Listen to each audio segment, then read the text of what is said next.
Ecco, da Pisso del Tesoro si vede la valle Vitulanese ancora con la foschia e dietro i monti del Partenio, e quella del Partenio sembra una seconda dormiente oltre quella di Camposauro, con la testa a Montevergine, questa che c'è al centro adesso nell'inquadratura, e poi Monti Pecentini e l'inizio della provincia di Salerno.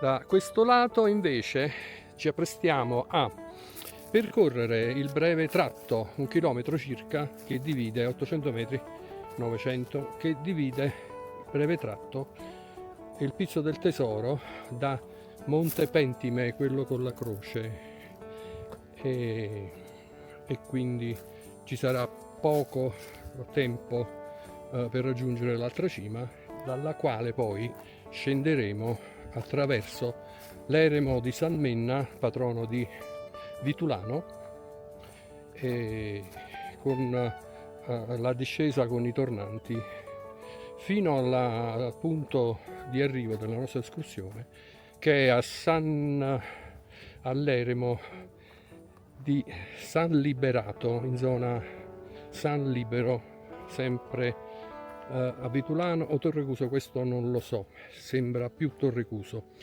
e ve lo dirò più tardi. Intanto ci godiamo questa attraversata tra Pizzo del Tesoro e Monte Pentime. Queste dovrebbero essere 2 cornacchie, no? Non sono esperto, ma così mi dicevano.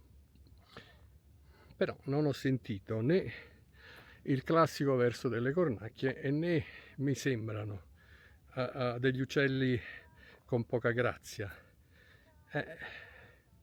Sembrano più aggraziati, quindi, no, che ce l'abbia con le cornacchie, però poi la dimensione è elevata, non so le cornacchie quanto sono grandi.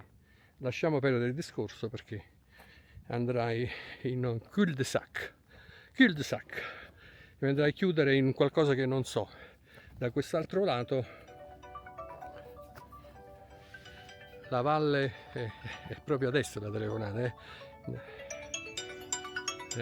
lasciamo dopo la pubblicità.